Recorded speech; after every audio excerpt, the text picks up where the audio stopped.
복음은 딱 두 가지만 여러분 기억하시면 됩니다. 복음은 예수님에 대한 내용은 다 복음입니다. 예수님이 탄생하셨다. 얼마나 복된 소식인지 모릅니다. 우리를 위해 누가 오셨구나. 예수님 돌아가셨다. 이것도 얼마나 복된 소식인지 모릅니다. 우리의 죄를 다 해결하셨구나. 예수님이 사시고 지금 우리와 함께 하신다. 예수님에 대한 모든 것들은 다 복음입니다. 그리고 또 한 가지는 예수님이 말씀하신 것은 다 복음입니다. 여러분께서 예수님 말씀 들어서 절대 손해보는 거 없고요. 그 말씀은 하나도 놓치면 안 됩니다. 내 상을 들고 걸어가라. 얼마나 복된 말씀. 내 죄가 사함받았다. 우리 예수님의 입술에서 나오는 모든 것은 진리와 은혜입니다. 그래서 예수님이 하시는 모든 말씀, 복음. 예수님에 대한 모든 내용, 복음. 그래서 마가복음은 이걸 최초로 마태, 마가, 누가, 요한 중에 제일 먼저 예수님에 관해서 예수님의 하신 말씀을 모아서 적은 복음서. 이게 마가복음입니다. 그래서 마가복음은 복음의 시초라 해서 예수님의 이제 시작 부분에 대해서 말씀했다고 지난주 말씀 나눴는데요. 예수님의 세례, 예수님의 기도, 예수님의 시험, 들짐승과 함께 계신다. 이런 것들은 다 뭐냐 하면 이사야의 말씀의 예언의 성취입니다. 그래서 예수님은 들짐승이 알아보는 겁니다. 자기를 만든 분이거든요. 그래서 비록 낮아지셔도 그 영광은 그대로 갖고 계신다. 자, 이제 오늘은 이제 예수님의 중기사역입니다. 이제 예수님께서 많이 고치고 가르치고 또 예수님께서 이렇게 권세 있는 모습을 보이니까 이제 사람들이 예수님을 더 많이 이제 찾게 되고 예수님의 인기는 점점 올라가게 됩니다. 1장 45절 사방이 그에게서 나오고 2장 2절 많은 사람이 모여오고 3장 7절 8절 바다로 물러가시지만 갈릴리에서 큰 무리가 예수님을 쫓아오고 갈릴리뿐만 아닙니다. 갈릴리는 북쪽이거든요. 갈릴리 호수. 남쪽은 유대 사해바다 남쪽입니다. 유대와 예루살렘. 그 이둠의 남쪽입니다. 그리고 이제 출애굽할 때 요단강을 건너 서쪽으로 오는데요. 그래서 지금 분쟁 지역이 서안 지역이에요. 웨스트 뱅크라 그러는데 요단강 웨스트. 그래서 실제로 이스라엘 땅은 요단강 동쪽이 아니라 요단강 서쪽입니다. 우리는 동을 좋아하지만 실제로 동에서 건너 서쪽으로 온 겁니다. 그래서 여기 보면 요단강 동이란 말은 이제 이스라엘 지경 밖을 뜻합니다. 두로와 시도는 어디냐 하면 지금 이제 지중해를 쭉 끼고 올라가면 이스라엘 나라 그 위쪽. 그러니까 북쪽, 남쪽, 동쪽 다 소문을 듣고 예수님께 막 몰려옵니다. 자, 그러면 이게 좋은 일인가? 여러분, 이게 좋은 일이 아닙니다. 그죠? 예수님이 와서요, 사람들이 예수님에 관심을 가지면요, 싫어하는 사람들이 생깁니다. 그래서 예수님이 내가 온 것은 화평을 주러 온 게 아니라 검을 주러 왔다. 우리 한국도 마찬가지입니다. 복음이 들어오니까 얼마나 핍박이 많습니까? 자, 그래서 오늘 본문 앞에 보면 이제 2장이죠. 2장 어떤 서기관들이 거기 앉아 마음이 은은하기로. 이때는 어떠냐면 사람들이 많이 모여 있을 때 이때 서기관도 와서 보고 있는 겁니다. 2장 16절 바리새인의 서기관. 이 서기관은 누구냐면 율법학자들이고 바리새인 누구냐면 율법보다 더 지키는 사람이 바리새인입니다. 그래서 예수님 당시에 6천 명의 바리새인이 있었습니다. 그래서 예수님께서 결국 바리새인과 대결을 하시는데요. 6천 대 1입니다. 이들은 보통 사람들이 아니고요. 존경도 굉장히 많이 받았습니다. 왜냐하면 율법에서 요구하는 것보다 더 행하는 자들이거든요. 근데 거기에다가 율법을 해석하는 서기관, 율법학사, 이 둘을 합치면 강경파 중에 강경파입니다. 근데 이들이 예수님을 보니까 마태복음의 저자 세리입니다. 세금 공무원. 이 사람을 제자로 삼는 겁니다. 기본 질서가 깨지는 겁니다. 그런 사람은 복받으면 안 됩니다. 그래서 바리새인의 서기관들이 예수님이 행하는 것에 대해서 문제를 자꾸 제기합니다. 자, 그리고 3장 6절 바리새인들이 나가서 헤롯 왕과 함께 어떻게 하여 예수를 죽일고 운운하게 됩니다. 바리새인은 이게 세속 싫어하는 사람들이죠. 아주 경건한 사람들입니다. 헤롯 왕은 누굽니까? 이거는 세속 정치 귀족들입니다. 이 둘 다 공동의 적을 발견한 겁니다. 이게 예수님입니다. 이걸 가리키면 뭐라 그러냐면 이상한 결합입니다. 둘이 안 맞습니다. 근데 뭐에서 일치되는가? 예수 믿는 사람 핍박하는 데는 일치가 됩니다. 그래서 예수님께서 점점 사역 중기에 들어가고 예수님의 인기가 높아지면서부터 예수님의 반대 세력들이 결집하기 시작하고요. 그리고 거기다가 이제 3장에 오면 예수님의 친속들이 듣고 붙들러 나오니 이는 그가 미쳤다 함이라. 예수님의 가족이 나오죠. 3장 31절 예수의 모친과 동생들이 나와 밖에 서서, 이 밖이란 말은 뭐냐 하면 예수님은 이제 안으로 안 들어옵니다. 이들은 예수님의 행동이 다 의심스럽고 미친 것 같기 때문에 이들은 예수님 말 안 듣습니다. 밖에 있습니다. 그리고 사람을 보내 예수님을 불러 나오라 그러는 겁니다. 참 교만한 거죠. 자, 이 구절은 아주 중요합니다. 왜냐하면 로마 캐톨릭은 마리아는 예수님만 낳고 더 이상 낳지 않았다고 말하거든요.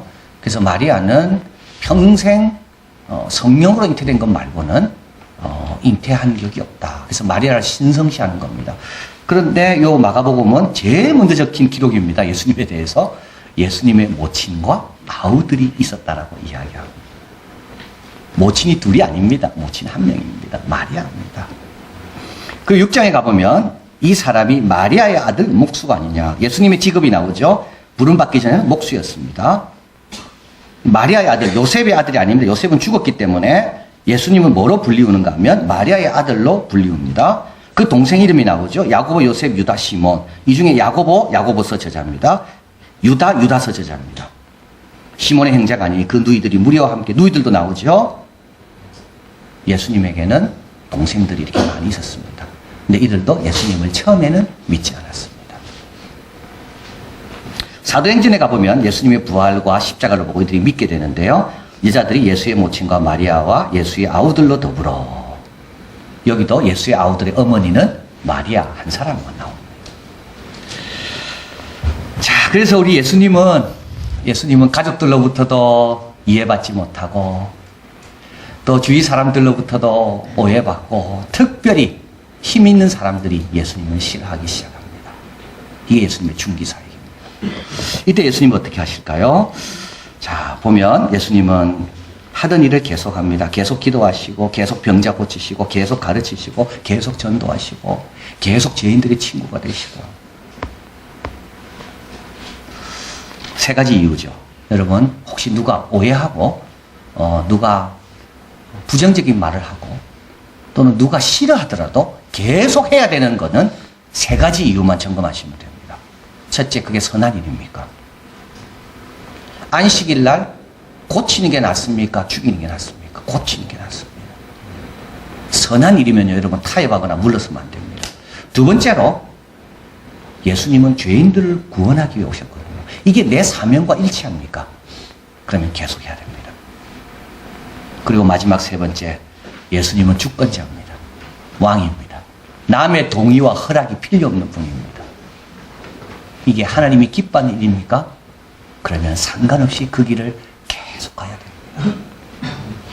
그래서 어떻게 됐나요? 마태복음이 생긴 겁니다. 그래서 마태가 부름받고 다 놓고 떠났지만 마태는 하나를 가지고 떠났다 그랬거든요. 그게 펜이라고 그럽니다. 그래서 마태는 마태복음을 적었습니다. 만약에 예수님께서 사람들 눈치 보면서 저 세리 불렀다가 나를 오해하겠다 그랬더라면 우리에게는 마태복음은 없습니다. 손 마른 사람, 예수님께서 안식일날 고치고 이것 때문에 이제 사람들이 죽이도록 의논하거든요. 그 사람은 아마 죽을 때까지 손 마른 채로 살았을 겁니다. 우리 예수님은 사람들의 눈치 보지 않습니다. 이것만 생각하십니다. 이게 선한 일인가 나쁜 일인가, 내가 온 목적에 맞는가 안 맞는가, 그리고 아버지의 뜻에 합당한가 안 한가. 여러분, 이 세 가지만 점검하시고요, 눈치 보지 마시고 계속 그 일을 하는 겁니다. 두 번째로 우리 예수님은 이 중기사에게 12제자를 부르십니다. 13에서 13장 15절입니다. 같이 한번 읽어봅니다. 또 산에 오르사 자기의 원하는 자들을 부르시니 나아온지라. 이에 12를 세우셨으니 이는 자기와 함께 있게 하시고 또 보내사 전도도 하며 귀신을 내쫓는 권세도 있게 하려 하심이러라. 자, 그동안 제자를 불렀습니다. 근데 그 제자 중에 12만을 택해서 세웁니다. 이 세운다는 뜻이 중요합니다. 세운다는 것은 새로운 조직을 만든다는 뜻입니다. 제자는요, 누구나 될 수 있습니다. 그러나 이렇게 특별한 조직으로 만들어지는 그 그룹은 아무나 들어올 수가 없습니다. 특별하게 만들어진 그 그룹이 있는데 그걸 우리는 뭐라 부르냐면 제자라 부르지 않고요. 사도라고 부릅니다. 예수님의 제자는요. 3,000명, 5,000명 다 될 수가 있습니다. 지금도 우리는 예수님의 제자가 됩니다. 또 돼야 되고요. 예수님의 제자 가운데 여성도 많이 있었고요. 70명도 있었습니다. 그러나 그들을 가리켜서 우리는 사도라고 부르지 않습니다. 사도는 그 중에 12만이 사도입니다. 그래서 예수님의 제자를 부를 때 이렇게 불러야 사실 맞는 겁니다. 12제자. 이것이 사도입니다. 예수님께서 중기사에게 들어가면서 이들에게 집중적으로 훈련하시고 이들에게 가르치시고 이들과 함께 시간을 보내시고 이들에게 권세도 주십니다. 이 말은 어떤 뜻이냐면 권세 없어도 괜찮은 겁니다. 주님이 다 주시니까요.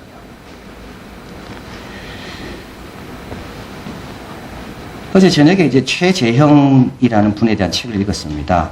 저는 이제 블라디보스톡을 다녀왔을 때 이분이 마지막으로 끌려갔던 그 집, 그 창고에서 안중근 의사가 사격을 연습했던 그 집, 제가 그때 다녀온 적이 있거든요. 그래서 이 책이 최근에 나왔기 때문에 이 최재형, 빼치카 최재형입니다. 이 빼치카는 이 난로라는 뜻인데 참 모두에게 따뜻함을 선사하는 분이 최재형이다. 그래서 이 최재형에 대한 이제 글이 나와서 읽었습니다.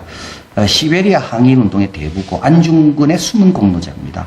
그래서 그 아들이 말합니다. 안중근 의사가 우리 집에 와서 연습을 했고 손가락을 잘라서 애국 대한민국을 위한 그런 혈서로 선을 쓰게 되는 그 단지의 동지를 우리 집 창고에서 했고 그 안중근 의사가 출발할 때 우리 아버지가 돈을 주고 다 도와줬다. 숨은 공로자입니다. 동포들에게는 따뜻한 사람이고요. 그리고 이분은 사업을 해서 돈을 많이 벌었습니다. 그래서 소문이 뭐라 났냐면 조선인 가운데 제일 부자라고 소문이 났습니다. 근데 마지막 돌아가실 때는 집 한 칸이 없었습니다. 항일운동을 위하여 자기가 번 돈을 썼기 때문에 그렇습니다. 그래서 이분을 가리켜서 항일, 실천적 항일 기업가.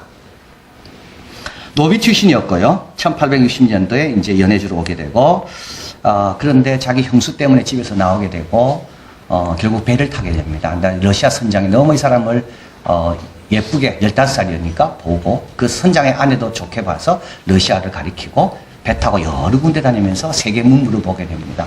그리고 이제 돌아와서 한인들이 모여있는 곳에 가서 통역하는 사람. 이 한인들은 러시아 학교에 보내지 않았다고 합니다. 근데 이분은 노비 출신이었기 때문에 러시아 학교로 가고 러시아를 배웠지만 대부분의 연해주의 한인들은 자존심이 아주 강했기 때문에 자기 모국어를 잊어버리지 않도록 하기 위해 러시아 학교를 보내지 않았대요. 그게 러시아를 못하는 겁니다. 그래서 통역단이 필요한 거죠. 근데 그동안 통역자들은 아는 사람들 어떻게 했냐면 이 동포들에게 10의 이득을 줬다면 100의 해를 줬답니다. 그런데 이분이 통역관이 돼서 일하면서 동포들에게 큰 신임을 얻게 됩니다. 이때 동포들이 이제 말한 글에 보면 저는 이게 너무나도 참 마음에 와닿습니다. 제 자신을 돌아보게 됩니다. 그 통사들, 러시아어를 아는 것 가지고 우리 동포들에게 100개의 해를 주는 그 통사들, 그들 이렇게 표현하는 거예요. 합니다. 이 동포들이 한 말입니다. 그들이 배운 것은 러시아어뿐이고 그들이 본 것은 러시아 풍습뿐이고 그들이 아는 것은 사사로운 이익뿐이다. 여러분, 본 것이 그거밖에 없는 사람은요, 그게 단죄입니다. 배운 것이 그거밖에 없는 사람은요, 배운 것 갖고 쓸 수밖에 없습니다. 아는 것이 그거밖에 없는 사람은요, 그 안에, 그 틀 안에 거할 수밖에 없습니다.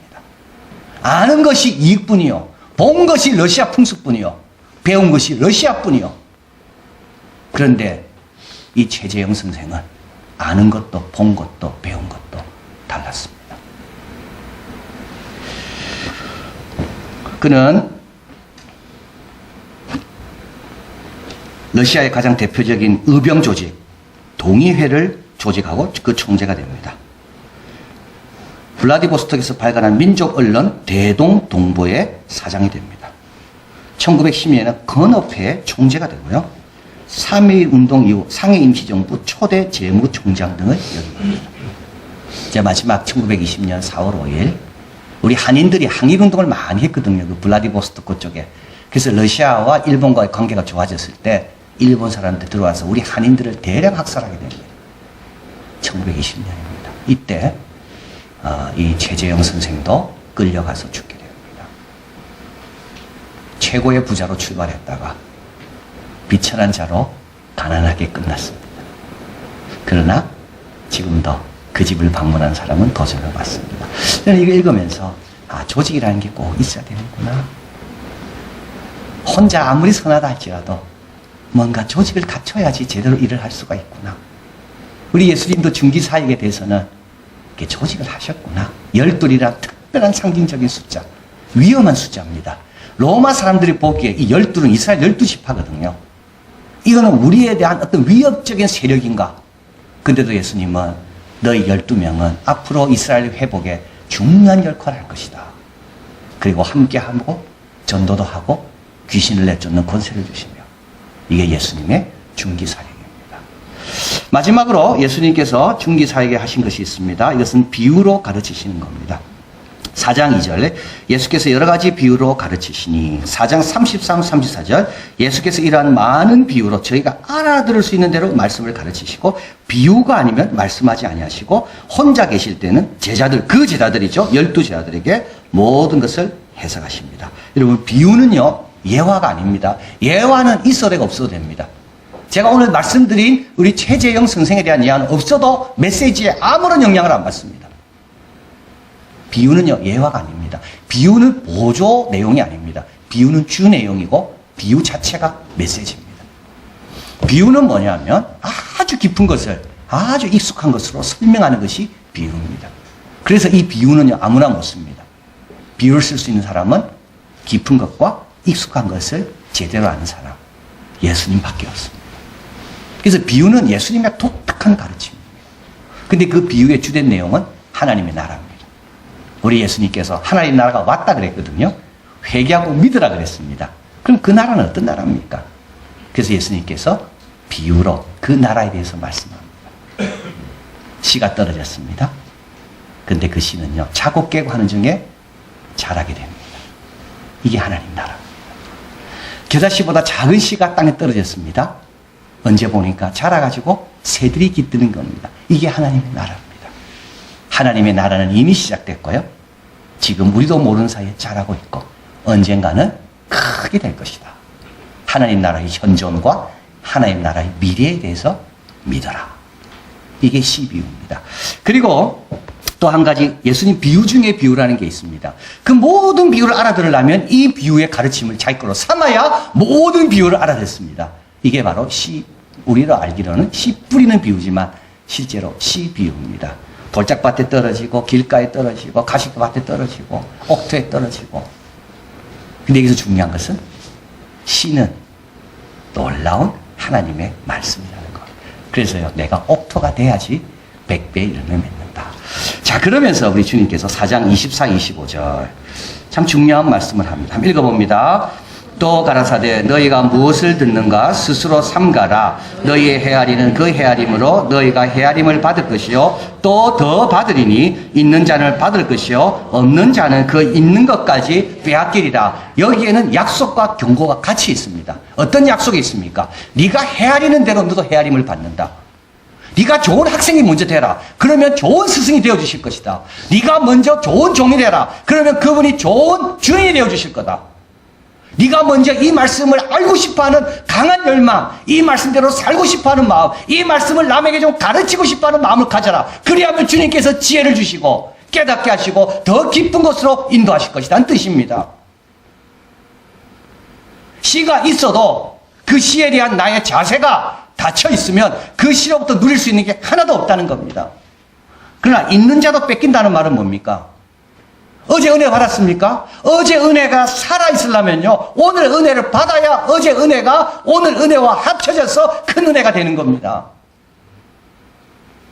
이미 있습니다. 왜 뺏길까요? 이 있는 것을 지켜야 되는데 지키는 방법은 새로운 은혜가 들어와야 지켜지는 겁니다.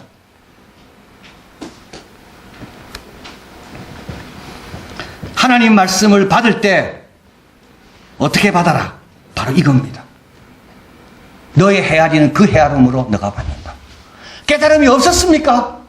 왜 그랬을까요? 남 탓이 아닙니다. 내가 깨닫고 싶어 하는 마음이 있었습니까? 말씀에 기쁨이 없었습니까? 왜 그럴까요? 나는 그 말씀 앞으로 나올 때 기쁨으로 나옵니까? 자신을 돌아보라고요. 너의 헤아리는 그 헤아림으로 네가 헤아림을 받고 더 받는다. 더 주기를 원하시는 겁니다.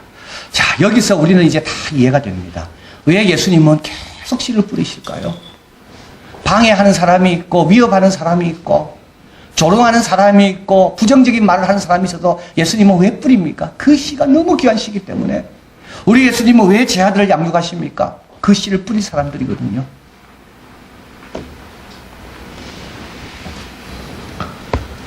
우리 예수님은 예수님의 모친과 동생들이 밖에서 불렀을 때 이렇게 말씀합니다. 누가 내 모친이요 내 동생이요 내 형제요 내 자매냐. 여기 하나님 말씀을 들으려고 앉아있는 이들이 내 모친이요 내 동생이다. 왜 이들이 모친이요 동생일까요? 이들은 하나님의 말씀을 제대로 듣고 있기 때문에. 자, 예수님의 중기 사역을 우리가 정리하면서 우리가 해야 될 것이 있습니다. 첫째는 뭐냐 하면 꾸준하게 우리 길을 가야 됩니다. 여러분, 다른 사람 말 듣고 흔들리지 말고요. 선한 일입니까? 이것이 나를 부르신 하나님의 사명과 관련됐습니까?